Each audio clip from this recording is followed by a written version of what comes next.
Tonight on Connecticut's news station, the surprising news out of Stone Academy as the school's final bell rings this evening.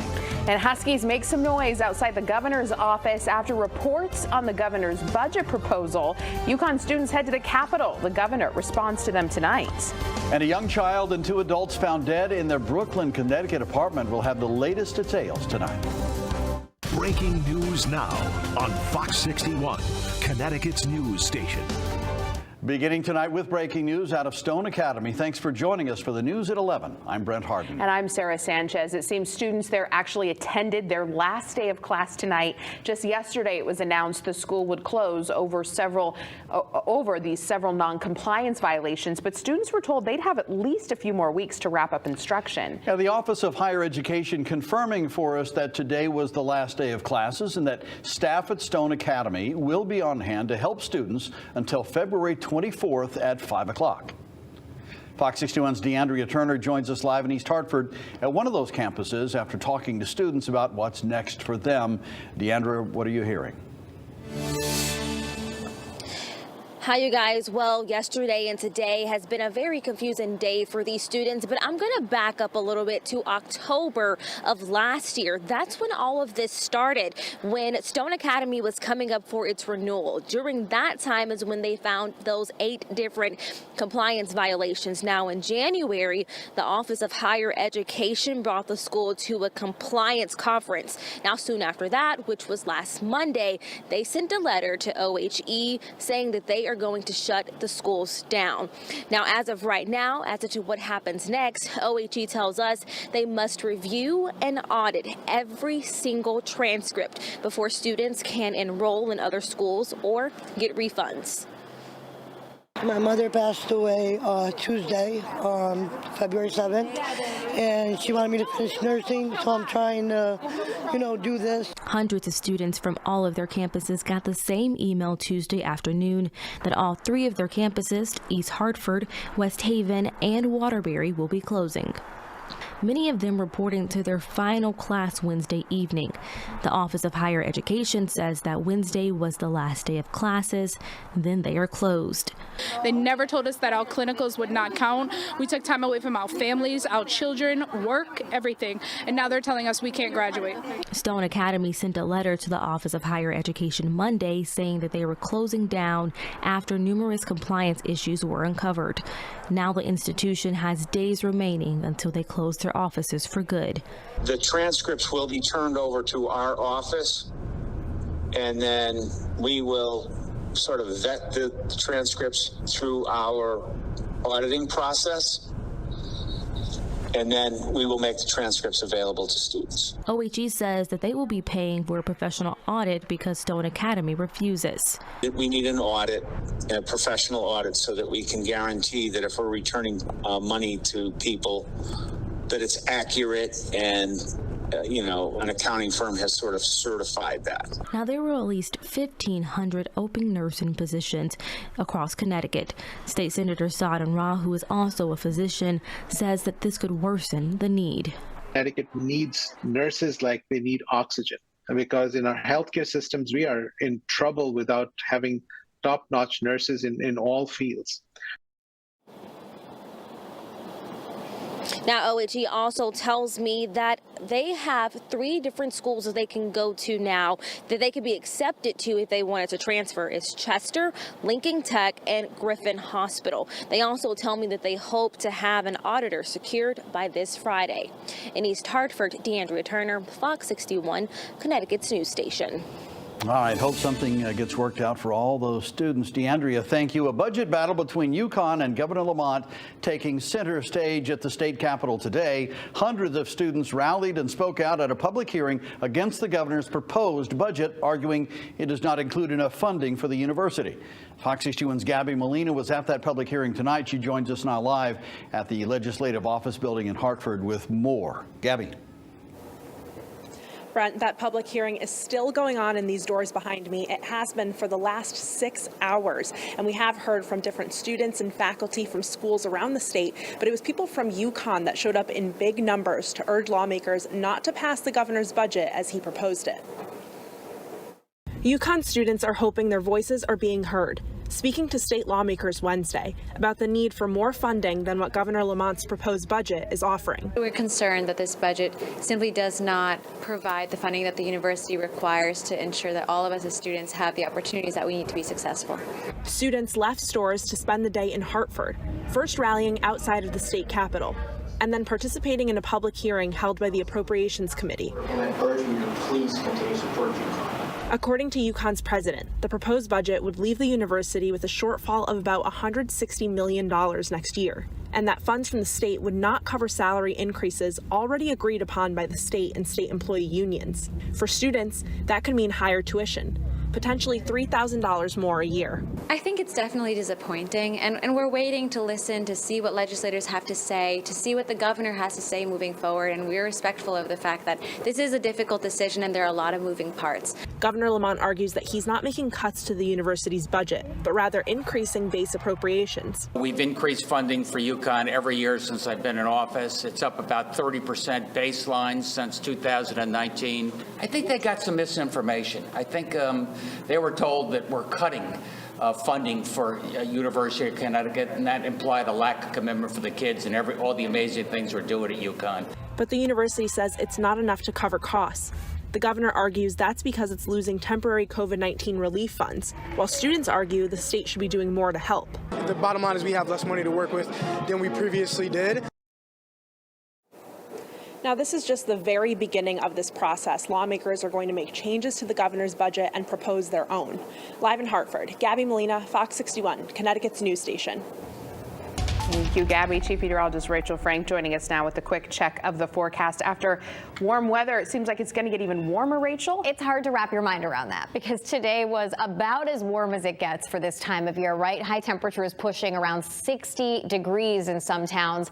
And I think everybody's going to be in the 60s tomorrow, and we will take a run at a record for the Connecticut shoreline. It's going to be tough for us to get to that inland, and I'll explain why in just a moment. But still warm all across the state tomorrow. 49 in Norwich, 53 degrees right now in the Waterbury area. The wind has come down a lot from where it was earlier today, and we'll see increasing clouds as we head through the day tomorrow, with a rising chance for some showers as we head towards the end of the afternoon and into the early evening. Low temperatures tonight briefly in the 40s, and then we are off to the races tomorrow, starting the day off 7 a.m. upper 40s, but quickly taking off through the 50s to around 60 degrees at lunchtime, and we'll see high temperatures in the low to mid 60s tomorrow. After a sunny start to the day, we'll see increasing clouds, and between around 3 and 5 o'clock, we'll start to see some showers developing.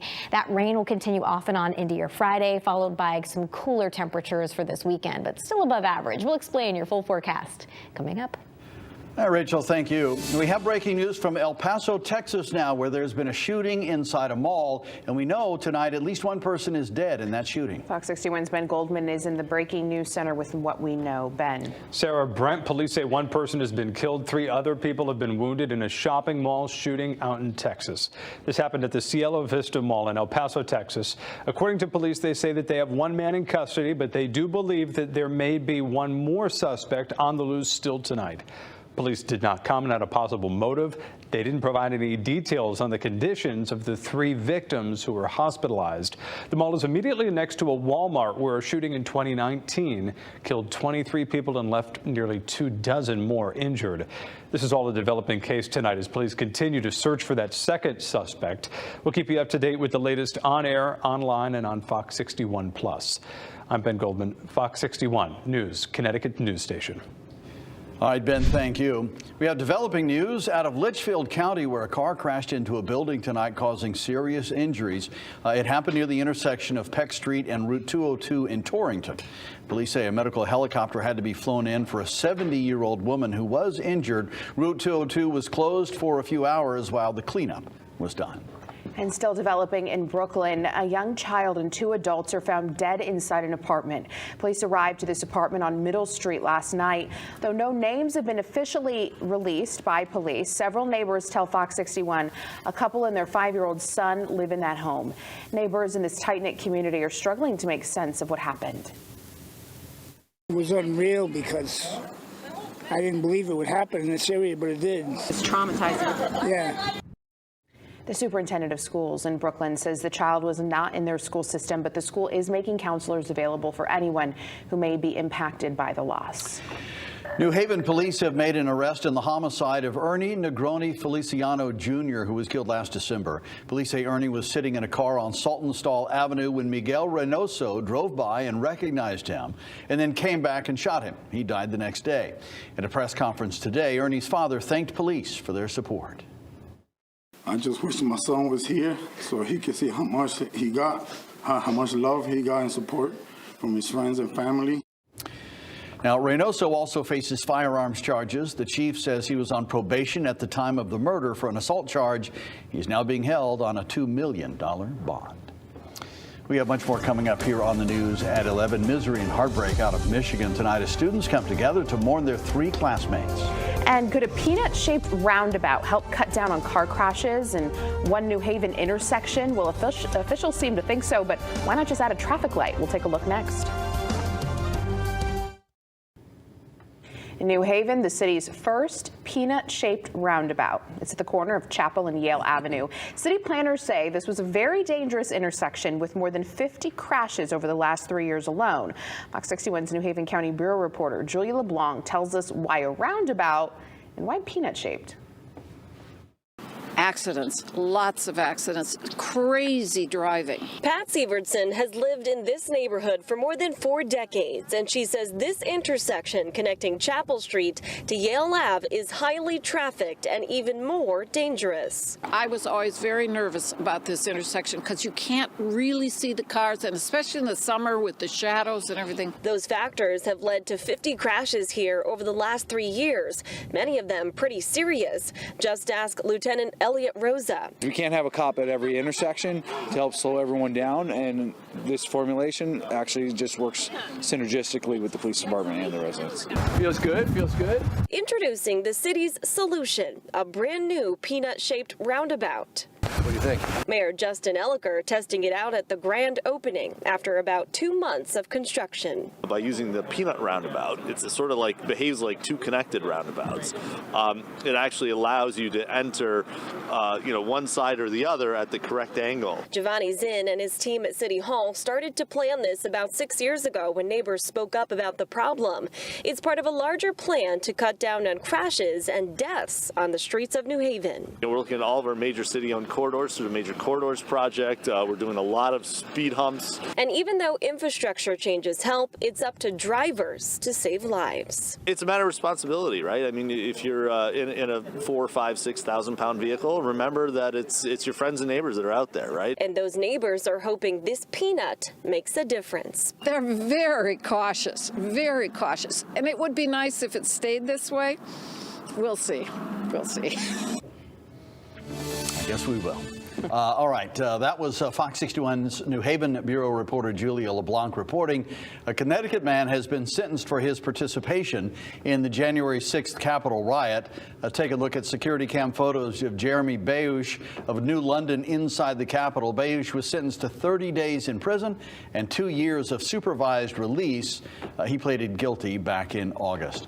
And then take a look at this. A Middlefield man reeled in this monster eel last October in Niantic Bay, and we're just learning it broke the state record for largest conger eel ever caught, coming in at 13 pounds, 13 ounces. By the way, that shatters the previous record of just 7 pounds set back in 1987. Good for him. That's a big eel. Yeah. Now, the Fox 61 Weather Watch with Chief Meteorologist Rachel Frank. All right, tomorrow morning, many of you could probably just skip the jacket altogether if you're sensitive to the cold like me, maybe a light coat to begin the day. Then you can ditch it as we head through the afternoon. High temperatures soaring into the 60s. Grab the sunglasses for the morning, but the umbrella for later in the day with some showers developing after 3, 4 o'clock or so. Talking about record breaking warmth for tomorrow, at least for the Connecticut shoreline. The forecast high is 60 degrees and the record stands at 57. That was set back in 2018. It's going to be a bit harder for us to get here for the Hartford area. The record's 72, but we still think mid 60s, and that is very, very impressive for this time of year, especially since it has just been so persistently warm through this stretch. 53 in Hartford, upper 40s, the current temperature for Meriden. There are a few spots that are cooler where the wind is kind of relaxed a little bit temporarily. And the system that will bring us some rain, you can kind of see it starting to come together. There's a few pieces on the board here, and that will eventually again bring us some showers later in the day tomorrow, and then some additional rain for Friday, followed by some briefly cooler temperatures this weekend. Lows tonight, not very low, falling back briefly through the 40s and then taken off as we head through the day tomorrow. And it's not as windy as it was outside today either. So tomorrow we're going to start the day off with plenty of sunshine. As we head through the midday and into the afternoon, we'll see increasing clouds. And notice after around 3 or 4 o'clock, we start to bring in some of that rain. So this is when you're trading in the sunglasses for those umbrellas just to kind of finish the day. So most of the time is dry, but if you want to really get out and enjoy and take advantage of the weather tomorrow, again, the earlier the better. Then as we head into your Friday, we'll see another round of rain come through. This will be associated with the cold front. We'll see temperatures start near 60 degrees first thing in the morning, so it is wet and warm to begin the day on Friday. But as we head through the afternoon, we will generally tend to dry things out, and temperatures will be cooler as well. So notice it's warmer at daybreak on Friday than it will be at 2 o'clock in the afternoon when we're closer to 40 degrees, and those temperatures will continue to tumble heading into the start of the weekend. So we go from near 60 degrees on Friday back into the low 40s on Saturday. So feeling a little bit more like February there, right? Well, just for a second. We're back up around 50 degrees on Sunday. We do start to turn a bit cooler again as we head towards this time next week. There is a chance for a disturbance to pass through either the Tuesday, Wednesday time frame. If it comes through at exactly the right time and it track, there is a chance that we could see some mixing with it. Maybe even a better chance for that as we head towards the end of next week. It does look like we could start to see a pattern change where we're more in favor of at least temperatures that are more typical for this time of year. No big cold in sight, but if you're looking for winter, at least maybe a little bit more promising there. But for now, this still looks like a March or April 7-day forecast, guys. Which makes us just that more terrified of what March is going to bring. Right, yep. Well, still ahead here on the Fox 61 News at 11. The Michigan State community comes together for a vigil to mourn the loss of 3 students. We're also getting an update on the surviving victims' conditions. And we're following breaking news out of Illinois after the father of a man accused of shooting 7 people in a 4th of July parade has now been indicted himself. What the grand jury is saying in just 2 minutes. A grand jury in Illinois has indicted the father of the man accused of shooting and killing 7 people on the 4th of July. The indictment charges Robert Cremo Jr. with 7 counts of reckless conduct for helping his son obtain a gun license, even though the then teenager had threatened violence against himself and others. Robert Cremo III faces 117 felony counts and has pleaded not guilty. The Michigan State University community is coming together to honor the 3 victims of a campus shooting. A crowd of students and staff members gathered at the Rock on campus tonight. They're mourning and they're healing together. Look at that great turnout. Juniors Ariel Anderson and Alexandria Werner and sophomore Brian Frazier were killed. Tonight, we remember and honor the 3 Spartan students so cruelly taken from their families and friends and from us less than 48 hours ago. And 5 others are in the hospital in critical condition. Well, angry and fearful residents in East Palestine, Ohio, are demanding answers about whether it's safe for them 12 days after the derailment of a train carrying toxic chemicals. Despite those concerns, the EPA and other officials maintain the air, soil, and water tested so far are safe. That data doesn't explain why dozens of people in the area say they continue to experience symptoms associated with the spilled chemicals. We're not safe. Tell us the truth. Oh, absolutely. I will not live in this town. I will be moving. I'm not stupid. None of us are. Don't play us. The Ohio Attorney General says he is considering taking legal action against the railroad company. This comes as many in the community are considering their own class action lawsuits. Emotions boil over during the sentencing of Buffalo mass shooter Peyton Gendron. Families were given a chance to address Gendron and the court. During a heated statements from a victim's sister, a man walked up behind her, eventually lunging towards Gendron. Let's take a look at the video. Investigators say Gendron planned the attack for weeks, targeting the victims because of their race. The people you have hurt are too valuable to this community. You will never see the light of day as a free man ever again. Gendron was sentenced to life in prison on state charges, and he still faces an additional 27 federal charges, including multiple counts of hate crimes, where he could face the death penalty. Well, ahead, we are remembering the life and legacy of Hollywood bombshell Raquel Welch. We're breaking down her life and her legacy and who she leaves behind right after the break. Are you ready to book another vacation? Spirit Airlines has a big announcement impacting flights right in Hartford. Legendary Hollywood star Raquel Welch has died at the age of 82. According to her agent, the actress passed away peacefully Wednesday morning after a brief illness. She is best remembered for her back-to-back roles in the 1966 films Fantastic Voyage and 1 Million Years BC. She leaves behind 2 children, her son Damon Welch and her daughter Tawny Welch. Spirit Airlines announces a new nonstop destination out of Hartford. These nonstop flights will head to San Juan, Puerto Rico, beginning this June. Spirit says the new route is part of the airline celebrating 20 years of their flights to Puerto Rico. Tickets for these flights start at $59 one way. And some relief might be coming for Airbnb customers. The company's execs say they expect average prices to come down this year. This after the rates increased more than 35% during the COVID-19 pandemic. Airbnb reported its first ever full year profit of nearly $2 billion on Tuesday. Well, stay with us. Sports is coming up next. Jonah Karp is here with what's ahead. Hi, Jonah. Hi, Sarah. UConn women's basketball was home tonight playing host to Creighton. We'll have highlights coming your way. That's next. Time for sports, and with only 5 games remaining in the UConn women's basketball season, the Huskies enter tonight in the driver's seat to clinch the top spot in the Big East Conference standings. The 2 teams closest to them, Villanova, who the Huskies see on Saturday, and Creighton, who they saw tonight. Over to Gamble Pavilion we go. UConn down 3 in the opening quarter. Lou Lopez-Seneschal got it from distance. Game tied at 5. This contest stayed close.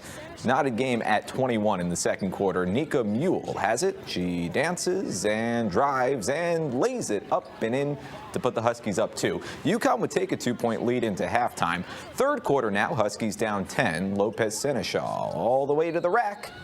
Lays it in, draws contact for the and 1. UConn looking for a big comeback. Moving ahead to the fourth, Huskies down 8. Swing on over to the corner. Caroline Ducharme tees it up, bullseye. Welcome back, Caroline.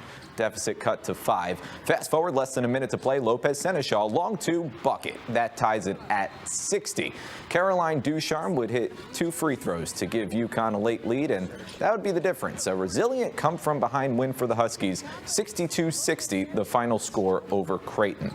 To the pros, Knicks visiting the Hawks. Julius Randle steps into a 3 and hits. Randle and the Knicks hot early. Just getting started. Randle from distance again, nails another. More where that came from. Randle again, fakes, dribbles, steps back, and that's a long 2. Randle would finish the game with 25 points. Still in the first, Josh Hart from the arc. Money. Knicks by 20 in the opening quarter and bringing the energy into the second quarter as well. Jalen Brunson, alley-oop to Obi Toppin. Wow. Brunson led the way for New York with 28 points. Knicks win it 122-101. They enter the All-Star break on a 3-game win streak. Over to Brooklyn, Nets hosting the Heat. Nick Claxton on the other end of that alley-oop. This game full of highlights. Final seconds of the third quarter. Ben Simmons, Hail Mary on the inbound. Mikal Bridges puts it up. Splash right before the buzzer. And into the fourth we go. Check out Cam Johnson. This is the highlight of the night. Drives, gathers, behind the back layup. He had 18 points. Bridges with a career high 45. Nets win it 116-105. And let's take it to Boston. Celtics and Pistons. Jason Tatum with the open alley, and he puts it in somehow. Tatum swimming for the and one, showing off all the moves tonight. Check this out. Splits two defenders and lays it in off the window. A graceful glide for Tatum. Hey, speaking of graceful, how about Blake Griffin turning back the clock? Back turn toward the basket and skyhook. Cool. Tatum would finish with 38 points. Celtics win it 127-109. So the Knicks, the Nets, and the Celtics all win tonight. Guys? Lots of basketball because it's that time of year. Yep. Yeah. No more football. All right. Thanks so much for joining us here at 11. Oh, wait. Sorry, Rachel. Let's take a minute and take one last look at the weather. Sorry, Rachel. Can I go now? No, I was kidding. I'm just kidding. We're going to start the day off with some sunshine tomorrow. It's already warm to begin the day, and we'll finish with high temperatures in the low to mid 60s. So incredible warmth for this time of year. And there is a chance for some rain, especially as we head past 3-4 o'clock in the evening. So we'll see a few scattered showers out there to finish the day, and another chance for a period of rain on Friday, especially in the morning. But by the afternoon, especially later in the day, we will start to dry things out. So if you have Friday evening plans, you're fine. We're dry. We will cool off. It's cooler, at least feeling a little bit more appropriate for February by Saturday, but then we're right back up into the 50s for Sunday and Monday of next week. It does look like we might see a pattern change by the end of the month, but I keep saying we'll believe it when we see it after this chapter. Absolutely. All right. Now it's time to say goodbye. Thanks so much for joining us here at 11. Tune in tomorrow for the Fox 61 Morning News. We're all local all morning until 11 a.m. Have a good night.